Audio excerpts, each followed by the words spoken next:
You're listening to the Talking Headways podcast network. Talking Mondays. Keep moving on. Keep moving on. Talking Mondays. Keep moving on. Keep moving on.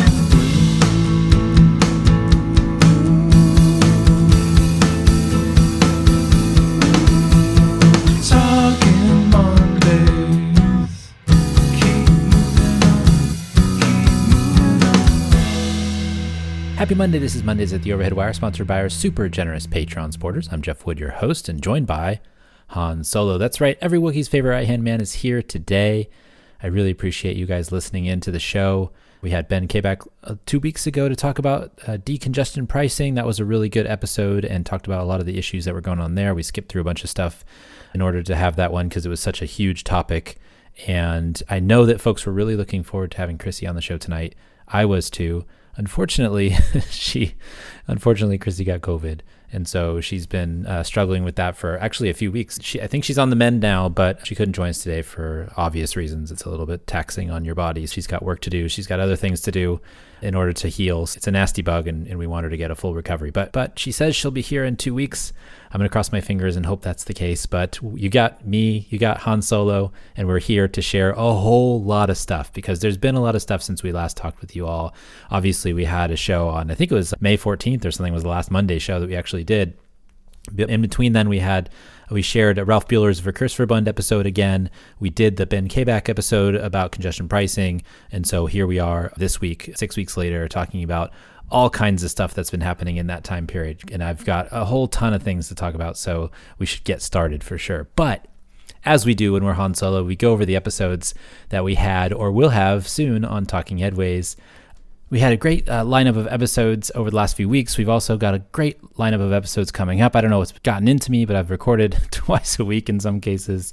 I've been reading papers, reading books, all kinds of stuff. It's been great, and we've had a lot of good guests. Michael Batty came on to talk about his book, The Computable City, which was awesome. It really got me to rethink what I was thinking about AI and the history of computing and how that relates to what we're doing in cities.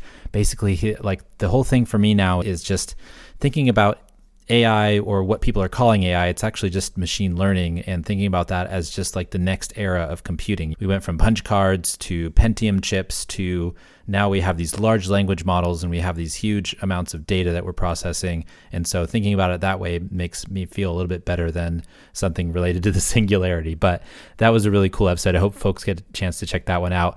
Wes Marshall came on the show to talk about his book, Killed by a Traffic Engineer, which was really great. That was a great episode. Anna Zievarts, we had a live taping at Spur talking about her book, When Driving is Not an Option. Anna was on a show maybe a year or so ago, and she's a great guest as well. So it was really fun to chat with her about that book, especially the revelation that there's 1/3 of people aren't drivers. And I think that shocks a lot of folks when they hear that number. But if we create a system that's basically catering to cars, you're leaving out a third of the people from that transportation system. We'll have Tracy Haddon-Lowe on this week, but that show was also on the Impact podcast. You can listen to it on the Impact feed if you want to get it early this week. We talk about how the post-pandemic world can still be good for transit, and it was a super great discussion with her. We have an episode on railroad electrification coming up with Californians for Electric Rail. Kevin Kelly of Shook Kelly will soon be on the show to talk about his book, Irreplaceable, which I really can't wait for y'all to listen to as well. What a great episode about how place impacts us and how retail establishments design stores for engagement. It was really fun to talk with Kevin, and it was a really fun conversation, and I think he really enjoyed it too, which you should be able to tell from our conversation. We've got an episode coming out on public transit to parks, which is also up on the Impact podcast feed right now. That'll come up in about a month. We've also got a new show on a paper that I was been really excited about on housing construction and urban growth by Chris Redfern and Anthony Orlando. That was a really fun episode to record and think about what that data that they've been collecting means for cities around the country and housing costs and those types of things. We also have one on scooters in Portland that will be on the Impact feed at the beginning of July as well, probably the week after July 4th. So many shows that we've already recorded, and we've got a lot more. I actually started planning shows for even November this last week. We've got a lot coming up this fall and this summer, lots of episodes as we head on to the 500th episode on September 12th. I'm really just crazy excited about the amount of stuff that we're doing. We're just, pumping it out, talking to lots of folks. I'm getting excited about these conversations. And we just lots of stuff going on. Oh, and I'm sitting here with a book, The Sustainable Urban Design Handbook by Nico Larco and Corrine Knudsen, and we're going to talk with them on Thursday. So just a lot of stuff going on, a lot of books to read, a lot of papers to read, and a lot of stuff to catch up on. Definitely keep on listening, and you'll get lots of information from us because we keep on putting it out. Lots of really thought-provoking things. And I came and talked today. I'm so excited. So I appreciate that. So if you want to support that work, all the stuff that we're putting together, you can do so by ordering Bus and Bike scarves. If you'd like to order one, just head on over to theoverheadwire.com and email me at theoverheadwire@gmail.com. We can get some of those for you. They've been a huge hit since we started selling them, and I'm glad so many folks are really enjoying them and sharing their pictures online with them wearing them. I know it's summertime now, so it's not really scarf season, but I'm sure that they'll come back into style when we get closer to October. And as we always note, we really thank everyone for supporting the show, whether that's on Patreon, patreon.com/theoverheadwire, or buying books off the bookshops. Folks have really been liking Megan Kimball's book, City Limits, on there, bookshop.org/shop/theoverheadwire, or folks ordering Cars or Cholesterol t-shirts or any merch that they can dream up of with that logo on TeePublic, with that congested heart image by Richard Wazensky, who also is on Instagram at Dick David Sketches, bit.ly/Cars or Cholesterol. That image is probably perfect right now for the decongestion pricing debacle continued by Governor Kathy Hochul up in New York State. I imagine that would be a good support mechanism for you all as you go through this process of trying to get congestion pricing to happen, decongestion pricing to happen. I'm crossing my fingers for you. Keep it going. You're doing so well. I see all the stuff that's happening every day. It's really exciting and really energizing to see that action coming from New York. We also strongly suggest folks also sign up for the newsletter, which I'll chat about in a bit too. We've just been listening to the show, and listening to the ads helps too. I hear there have been quite a few car ads lately, which continues to get me comments on Twitter about it. I love that you all listen, and thanks for sharing that with me. I'm not a fan of the car ads, but if they want to keep giving me money for a Target demo that's not theirs, then that's fine. And it tells you all that there's still a lot of work to do, obviously, on that.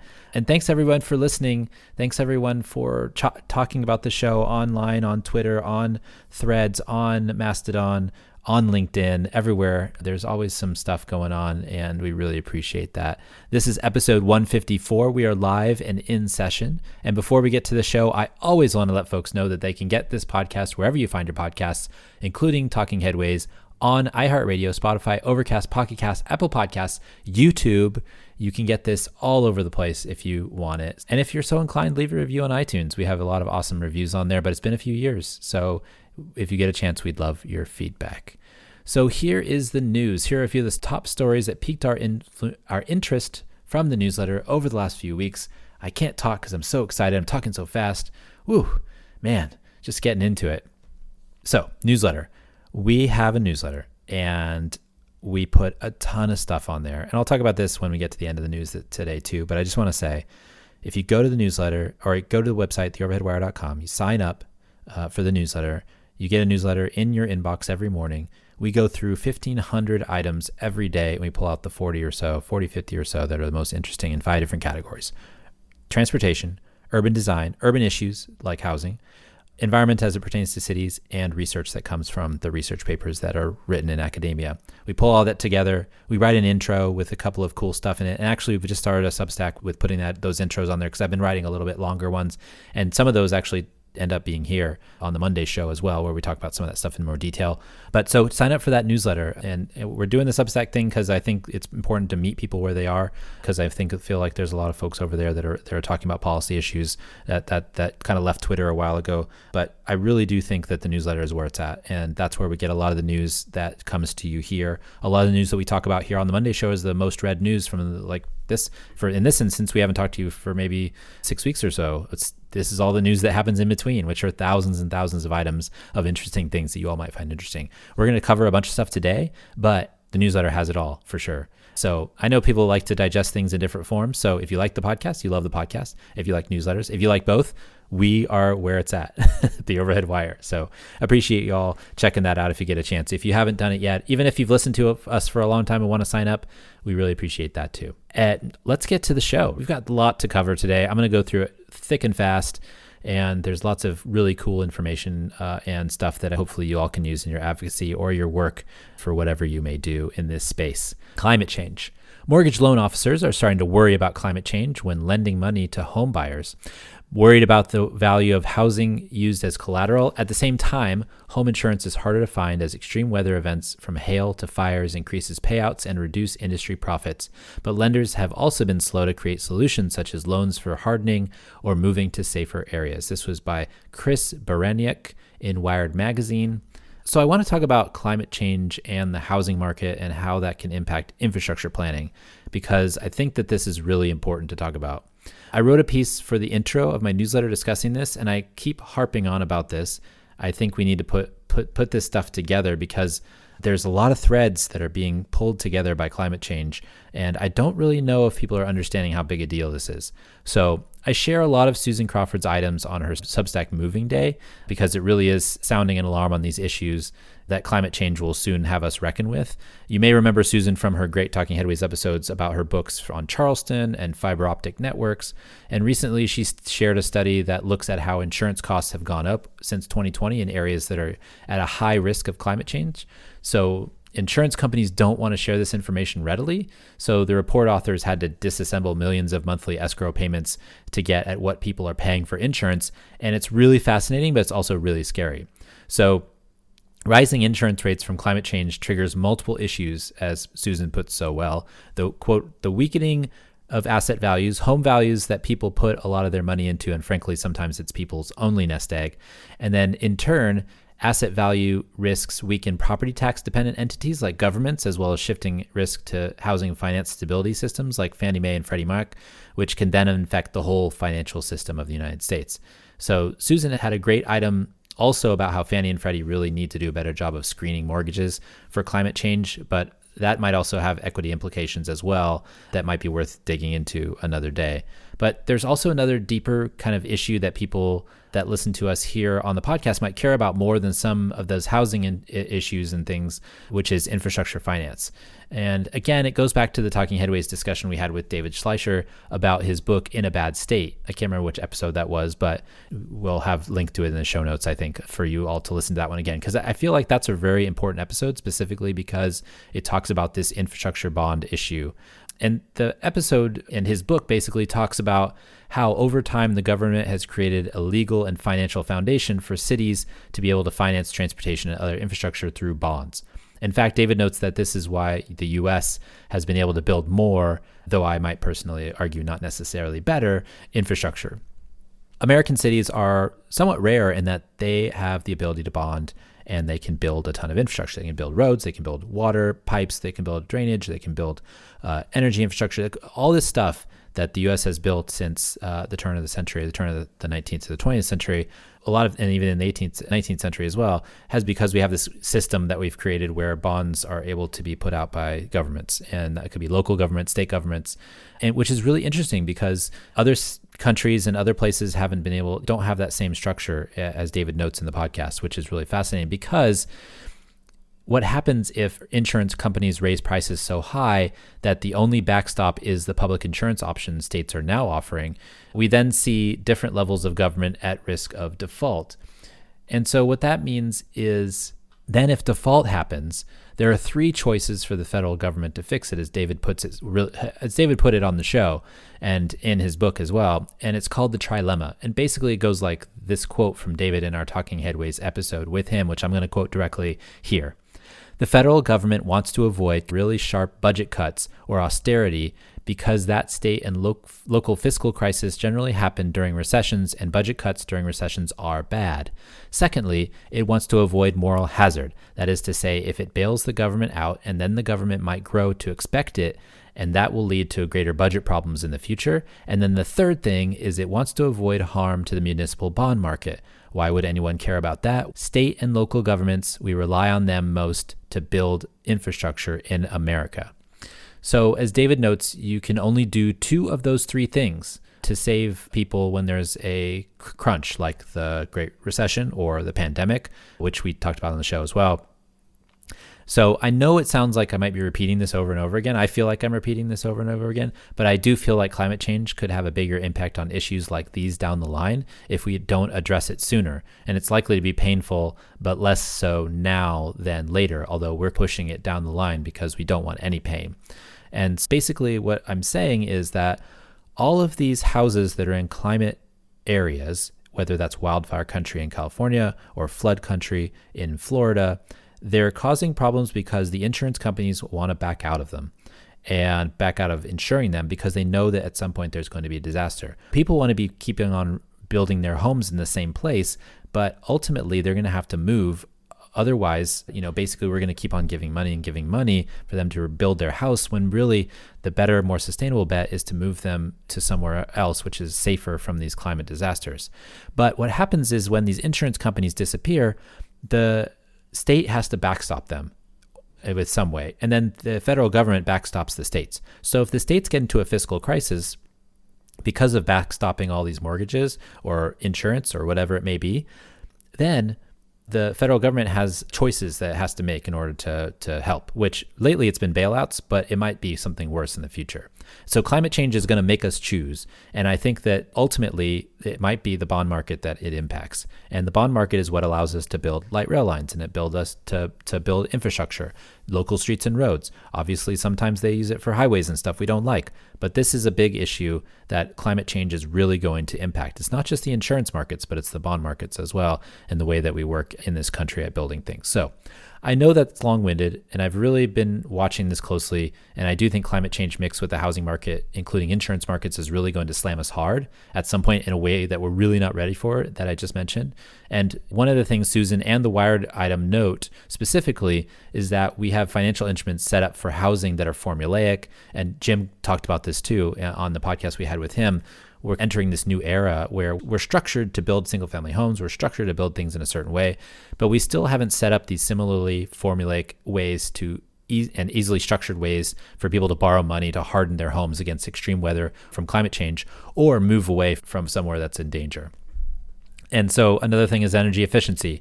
The Inflation Reduction Act gives lots of money for this. Cities are taking advantage, but we also need hardening. We also need resilience. We also need all kinds of things that can allow us to protect houses or move people to safer ground in areas that can't be protected, like it looks like Charleston might be from Susan's great book, Charleston, that we had her on the show to talk about recently too. So we're also not really thinking about these issues long-term in the transportation space either. As I mentioned bond markets before, but we're still building highways. There was an article yesterday in the LA Times, or over the weekend, I should say, about how some of our friends at the NRDC are suing Caltrans over widening highways because Caltrans is saying that they'll reduce congestion and improve emissions by widening these highways, which is crazy talk these days, and they really should know better. But climate change is coming for transportation finance, just like the pandemic has as well, as we found out because of a lot of the downtown stuff where we'd focused a lot of energy on certain transportation policy, which is the commute. And the pandemic really ripped into that. And I feel like climate change is really going to rip into another mechanism for building transportation policy. And maybe we'll have to rethink things. And maybe that's something that's going to happen, but we should be watching out for that. Houston kills the University Avenue BRT. The University Avenue BRT was once a light rail project that got shelved and reincarnated as BRT. No big deal, because as it's super long and important corridor that connects 4 universities in Houston with other major job centers, it would act as an east-west spine to the existing and popular Main Street line between downtown and the medical center. But the mayor and his new charges at Houston Metro appeared to have now really killed it. This was by Adam Zuvanich at Houston Public Media. So this is really frustrating. The mayor of Houston basically appointed a board that told staff at Houston Metro, and I'm guessing this is how it went down, that they didn't want to do the BRT anymore. And it's frustrating, right? Because the mayor of Houston is buying into this car centrism of suburbanites who really want to drive through the city instead of to it. And it's not just that the project as a whole is dying, but all these street safety projects he's killing as well that were shepherded by Veronica Davis and others, but just they got gutted because the mayor went on a ride along with the city's chief of police, Troy Finnear, who ended up retiring because of a scandal where 264,000 cases were brought to the police department that were never investigated. This is in Texas Monthly. He basically went on a ride along with the police chief at the start of his after he got elected, And the police chief said, hey, we don't like these new safe roads. And so basically, according to Texas Monthly, they started ripping them out. And the ripping out of the new infrastructure basically cost 10 times the amount it took to install them, especially on the particular road that they were talking about. And then when some journalists tried to figure out what the deal was, the mayor blocked them, invoking Homeland Security Act, which allows governments to withhold documents that, quote unquote, identify technical details of particular vulnerabilities of critical infrastructure to an act of terrorism. Basically, he used that to block journalists from talking about why he ripped out a street safety project, which is really insane. And he's also been around town talking about how he didn't like the University Avenue BRT. He also had said, we're not going to sacrifice our general mobility for recreation, which is, he's talking about bikes. The mayor has also said that if lanes were going to be reduced for cars, paths for pedestrians and bikes wouldn't be larger than 6 feet, as he believes that the city needs to be welcoming of drivers. I think the city of Houston is already welcoming of drivers. I don't think they need to worry about that. But they're also going to be unwelcoming to transit riders because basically this line, it was a light rail line that got downgraded to BRT, and now it's basically downgraded to nothing. I know that the folks at Metro say that it's not, and it's going to still be in the plans. They just need to find money, but I think that's particularly bullshit. This was part of a 2003 plan of multiple light rail lines. Only a couple were constructed, and then the recession hit. And in 2010, the line was shelved. They dropped out of the federal funding queue in 2016. They finally just got back in, and they voted again in a 2019 bond measure. Houston's residents said that they wanted a larger set of investments in BRT, and 68% of residents voted for these lines, and they approved $3.5 billion in bonds, which we talked about the bond market earlier, but none of them have been sold yet. None of those bonds got sold. And so Houston has had 2 elections about this specific line, and have passed. And what happened also is that TxDOT has decided that they're going to build $20 billion worth of highways in the same area. So you can actually go to Texas and build a highway with no votes, and then you have 2 votes affirming that people want these BRT lines, but just some random chief officer, the fiscal officer of Houston Metro, can say, nope, we're not in a place to build these, so let's not build them. I understand the pandemic has hit transit agencies hard. Back in November, when they had a board meeting for the Houston Metro, they said they were solvent. They were in good shape. They were in good shape for building these lines. So what happened in the meantime? Oh, a new mayor got elected. Metro will be leaving federal funding queue again, and $1 billion on the table on a $2.2 billion 25-mile project. This is a really dumb move because this project connects so many things. It connects the Galleria, which is one of the largest out of downtown central business districts in the country, with some of the tallest buildings in the country outside of a central business district. I think of that Darth Vader building for one. It's connecting 4 different universities. It connects to the Main Street line, which has been really popular, going from downtown to the medical center. And I have no idea what's going on in these elected officials' heads in Houston or in places like New York with Kathy Hochul, because they have serious case of car brain with bad ideas. Cutting off congestion pricing, which might kill the Second Avenue subway. It's just dumb. I don't understand what they're thinking. This got voted for twice, and now they're going to try to kill it again. And in this instance, the board didn't even vote to shelve it. So we don't even know which board members are for or against it. Obviously, they probably have the support of the board because they wouldn't have done it otherwise. But basically, the mayor came in and said, I don't want this anymore. And it sounds like that's what happened. And they made up some way to figure out how to do that, which is claim fiscal insolvency or claim that it's going to impact operations costs over time down the road. But like I said, they're going to spend $20 billion on a single road widening north and south on I-45, and Austin's going to do the same thing. And they're quibbling over a couple $1 billion for transit when they're going to build $30 billion worth of highways on just one section of road. This isn't even the transportation network we're talking about. They're just building 3 highway segments are going to cost $30 billion versus this lowly $2 billion transit line that's going to connect every major destination in the city when it connects up to the network of light rail lines that Houston's already built. So why are they spending money instead of generating it is what I'm asking. Why are we not doing pricing in cities? Why are we not doing pricing on highways that will make car drivers pay for the impacts that they have going through cities? And we're spending $30 billion in Austin and in Houston on expansions when they could toll the roads and get money for the work that they'd already done. And then they could use it to build transit. And then we have a better transportation network and less traffic. And it makes so much sense that obviously they're not going to do it. So I'm going to read a quote. According to Chief Financial Officer George Fontanos, that's what I was trying to get out of my mouth earlier, Chief Financial Officer, the COVID-19 pandemic drastically changed the financial impact of the University BRT project. The agency is projecting a $500 million loss in Fairfax revenue for 15 years.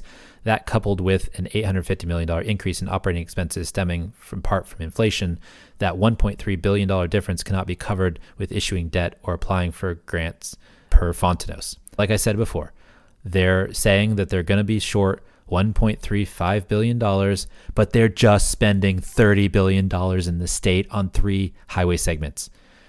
It's insane that we can't get it together enough to build transit that works for people in cities.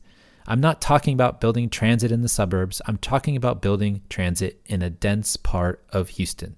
And this makes me mad. This makes me insanely mad because $1 billion, you can find it in your couch cushions at TxDOT, and they just don't care. So it's frustrating. I know you listening to this agree with me mostly, but it's frustrating to see this continually happen over and over again. And New York is the kind of the tip of the spear, and Houston's happening to Indianapolis, all that crazy crap that went up there. It's just so frustrating. When I wrote about this in the newsletter, I had to write it in a Monty Python sketch because I was so upset. I had to make myself laugh somehow. And the craziness that's happening all over the country on these projects is insane. And I just feel like sometimes we take a few steps forward, but things like this take steps back. Again, this line was voted for twice by the city, people in the city. They voted for it almost 70% this time. And TxDOT is wasting $30 billion on 3 highway segments. And when I say $30 million, I mean like the $10 billion they're going to end up spending in Austin, the $10 billion they've already have set up for the north I-45, and then they just sent a note out that's saying they were going to do the bottom half, the south half of I-45, which is going to be, in my estimation, another $10 billion. So we put together $30 billion over the next 10 years when all that's standing in the way of Houston and a final connection for the light rail lines they've already built is $1.35 billion. If that's true, I don't even know if that's true or not. They're losing farebox revenue. If they lose farebox revenue, it's because they're not putting good service. And if they're not putting good service, it's because they're not building lines that get people to where they want to go. And if they built lines that got people to where they want to go, people would ride it, and then that farebox revenue would come back, just like it did in San Francisco on the Van Ness BRT. And this is crazy insane that this continues to happen. So anyways, I'm going to get off my soapbox, but it's frustrating that happens. The couch cushions at TxDOT have money in them. People in Houston, I hope you can go and get those because it's super, super insane. Okay.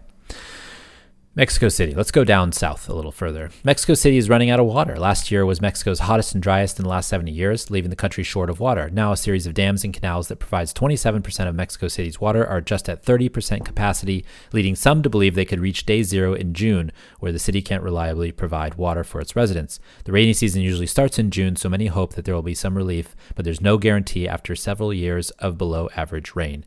And this below average rain, there's a lot of folks that basically say this isn't really going to happen, but the news press wanted to scare people into the new president of Mexico doing something. Makes sense.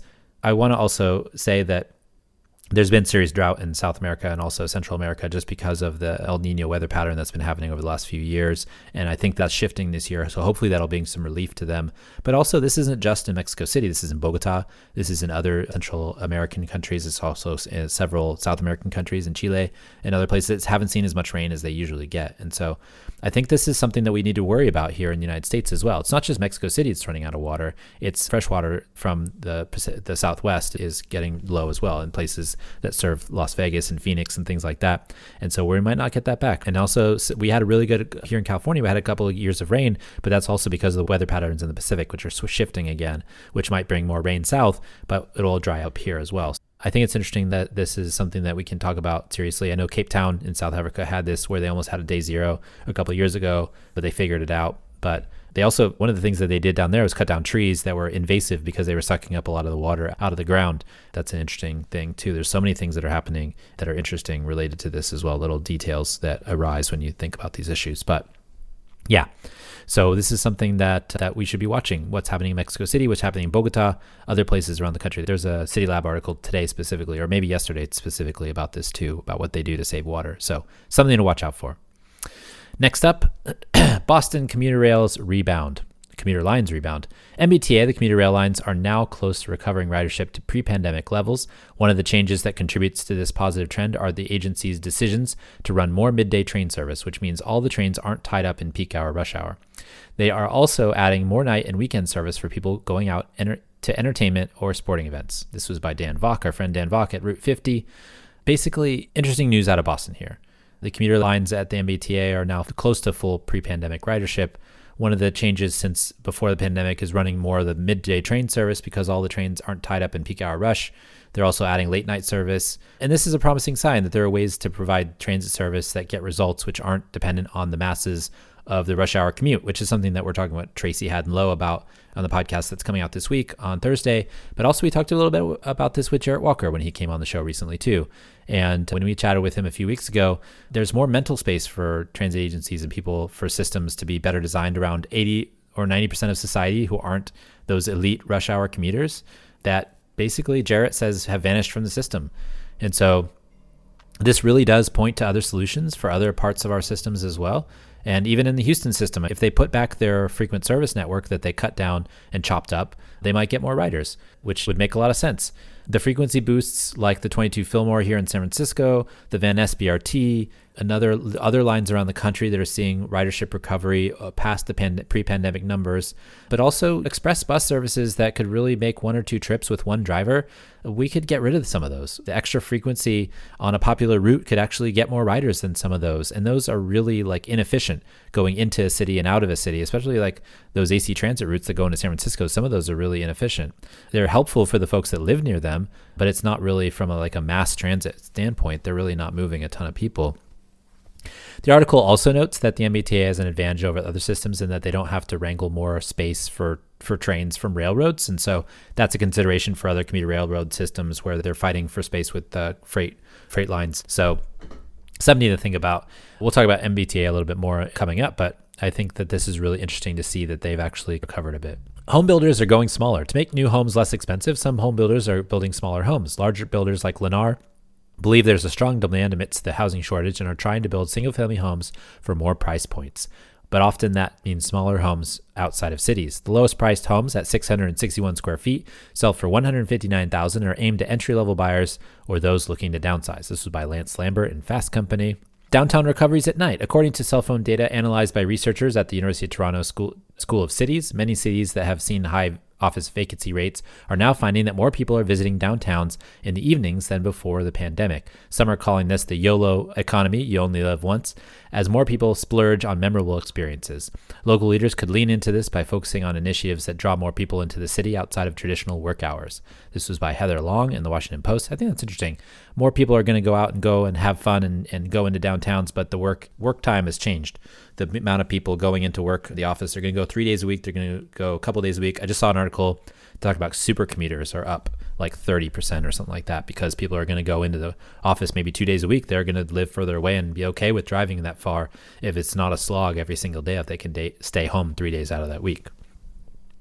Medicaid insurer takes on affordable housing. The Centene Foundation, the philanthropic wing of the largest Medicaid insurer in the country, has pledged $900 million towards creating affordable housing by offering below-market loans to development partners.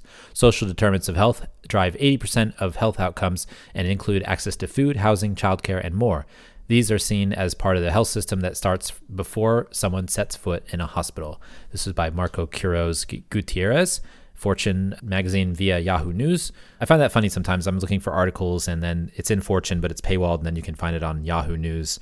The same article, they post it, like cross-posted or something like that. So I don't know what Fortune and those other, companies are thinking, but I'm glad I can read those articles. So if you see an article, sometimes it's paywalled, you might be able to find it somewhere else if it's been syndicated or something like that. I'm all for, so I wanted to also mention that I'm all for paying for newspaper subscriptions and things like that. I have subscriptions to the Philadelphia Inquirer, to the Los Angeles Times, to the New York Times. I used to have one to the Seattle Times. I have one to Wired Magazine. I think I also have one to another one that I subscribe to frequently. But actually, The problem is that all these things add up, obviously. I can't subscribe to 500 newspapers. So some of these things like Fortune, it's okay if I find it somewhere else because I am subscribed to a lot of newspapers. I can't subscribe to them all. And so that's one of the things that I think is something I should point out before telling people to skip and try to find something somewhere else.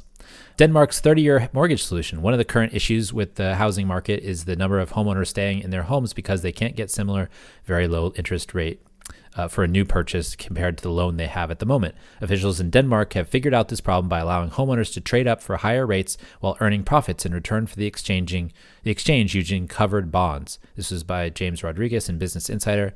So this is really interesting. Basically, the banks try to get people to move from house to house, and they say, if you have a lower rate and you want to move, we'll give you some of the upside of that if you want to move, and then you need to a higher rate. And so basically, they get a higher rate, but they also get some of the upside of the trade or what happens from the banks. That's a really interesting way to look at it. And especially here in this housing market that we're in now, where people aren't moving because they have 2.5% loans and they might have to move to a 7% loan. And a lot of people are just like, that's just like an insane amount of money every month to trade houses like that. The housing market's seeing something lower. Colorado's new approach to highways. In 2022, the head of the Colorado Department of Transportation called off the expansion of I-25 through the center of Denver. The policy change was the result of a 2019 law that required the state to reduce emissions by 90% in 30 years, which was signed by Governor Jared Polis, the state's climate-focused governor. Now the state's largest metropolitan planning organizations, MPOs, and transportation agencies must demonstrate how projects will reduce transportation emissions or risk losing funding. This was by our friend Megan Kimball, writing in the New York Times. Really interesting what's going on there. And then also in Minneapolis. So actually, that's another podcast we've got coming up. We're going to talk with folks from Minneapolis and the Twin Cities about their new program and pilot for reducing emissions from transportation through the highway department. We'll talk to them soon, but really interesting stuff out of Colorado and Minnesota related to this. And I wish California would pay attention. Collapsed road reveals housing issues. A mountain pass between Victor, Idaho and Jackson Hole, Wyoming collapsed earlier this month. The road's failure, which requires people to drive 85 miles out of the way now to get to work, highlights a growing housing shortage and the burden it places on workers who live in Victor and the businesses that employ them in Jackson Hole. This was by Molly Absalon in the Whitehall Ledger. So basically, this road collapsed and now people have to drive like 85 miles to get to Jackson Hole from where they lived before. And it just shows how not letting people live in your neighborhood or community makes it harder for them to work in your neighborhood as well. If something happens and they need to make arrangements, then it makes it harder. So that's frustrating. And I think that's what's going on in a lot of places, especially a lot of these mountain towns in Colorado and in Wyoming that have workers that come into town, but they live somewhere else. And so they have to drive really far. You're really just, with those housing decisions, you're really just increasing your emissions from transportation because you're pushing people out to the further away and they have to drive in. So it's frustrating. You're creating more particulates, you're creating more emissions, you're creating more traffic. You could do less by creating more housing in your neighborhood. Okay, we got some bonus items here. I've got quite a few bonus items because obviously we've been gone for a little while, but I just want to breeze through these. I don't think I have too much commentary on them, but I think they're really interesting on their own. And also all these links will be in the show notes. A new study in the Journal of Transport and Health found that a new railway station was associated with reduced health expenditures of almost $1,000 a year per capita. The results coincide with other studies that connect transit stops and greater walking activity. This was in Medical Express, and I think they're talking about Japanese train stations, but it could probably also, I know that they found something similar on the Blue Line in Charlotte as well. Hundreds of billions of dollars are sitting in bank accounts of state and local governments earning zero interest. While many of these governments could be trying to stave off criticism or audits, there's explicit federal authority to make conventional investments such as CDs or interest accruing bank accounts. This was in governing. Yeah, if cities are sitting on all this money, hundreds of billions of dollars, and they're not making any money off the investments from interest, what are we doing? We're just letting it sit there. If there's hundreds of billions of dollars, you can make a lot of money, and then you could obviously, I don't know with banks necessarily if that's unlimited or whatever, but yeah. Just figure out a way to make that money work for you. It seems silly that's just sitting there. If maybe you can have some sort of a program or maybe you can fund some more transit or something. I don't know, but don't just leave the money in there doing nothing. I think that's a lesson for all of us. The Sound Transit Board's Technical Advisory Group has urged action to change how the agency deals with betterments or changes and improvements requested from each of its 52 jurisdictions during project development and construction. The suggestion is to create a comprehensive policy on betterments. This was in The Urbanist. Yeah, basically, we don't want every city along a light rail line requesting something like an extra sidewalk or this or that or the other thing. That's what drives up project costs, and it needs to be fixed. New research out of Rutgers University, published in the Journal of Urban Mobility, found the installation of a cone-delineated bike lane at the convergence of a major intersection in a Jersey Shore town have reduced vehicle crashes. They also found that the cone markings were more effective at slowing car speeds than painted lines. This was by Rutgers. A woman in Los Angeles broke into and lived in a vacant home she had left in 2007 because she couldn't pay the rent. After her family scattered, she became homeless, but after seeing others break into the vacant houses left by Caltrans when waiting for a highway expansion decision, she decided she wanted to reclaim the house as her own. This was in the Los Angeles Times. Great writing from Liam Dillon. Definitely check this one out if you want an interesting story, a very heartwarming story, but also frustrating as well from a personal interest standpoint. Affordable housing is an important topic in the current landscape, but it also goes against what many homeowners want, which is increasing home values. An interesting study shows that vote-switching homeowners reward the party holding the presidency if their home values went up, which could be a problem for politicians creating housing policy that supports creating more affordable housing. This has been the American Prospect. A design-build contract for building the $1.1 billion Asheville connector includes a unique feature. A team at NCDOT will go through a 6-month process to refine and reduce the cost of the project called optimization and refinement. At the end of 6 months, if a new lower price isn't agreed to, NCDOT can terminate the contract. This was by Equipment World.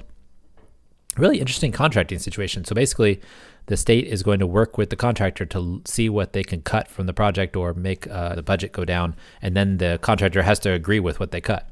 We should do that for other projects as well. A new report by the Canadian Infrastructure Bank suggests that every new home in Canada will require $100,000 in funding support over the longer term. The country will likely need another 3.5 million housing units. This was in the Toronto Star. A Harvard Kennedy School analysis of commuter rail investment strategies in Boston found that a $4 billion investment in expanding South Station would have a $7 billion return, while a connection between North and South Stations would cost $7.9 billion, but have a $31 billion return. That's news to many advocates' ears who have been suggesting the link for years. It's in the Boston Globe. It's a really important link. I think the North to South Station, it's not going to be the same as the Big Dig. They're going to bore a tunnel and then you'll be connected and it's going to be amazing. So spend that $7 billion, $10 billion, and you get a $31 billion return. You should do it. Connect the commuter rail network and make it an all-day network and not just commuter. It should just be regional rail. A new report from our friends at the Frontier Group suggests that deep-sea mining for critical minerals and rare earth metals needed to electrify cars and other infrastructure is not needed and threatens valuable undersea ecosystems. The amount of materials discarded in electronic waste each year is more than would be supplied by deep-sea mining. This was by the Frontier Group. A new study in Central Florida found that self-driving vehicles are 5 times more likely than human drivers to get into collisions in low-light conditions, such as at dusk or at dawn. Vehicles also have problems with turning. This was shared by the Australian Broadcasting Corporation News, although it was a research paper done here in the States. Yeah, you can find these stories and probably 1,000 more from the time since our last Monday's show. There were a lot of topics I left out, but really wanted to share with you all. But there's only so much time on a Monday show. But we have the newsletter, which you should subscribe to for news every day and get all these stories as they come out. I've heard people say that it's a good Twitter replacement as well. And I know that people use the newsletter to populate their own Twitter feeds where they take news items and they comment on them by taking them to Twitter. I feel like Twitter's dying and I really need to meet people where they are too. So we also do a Substack now that is a smaller version of the newsletter.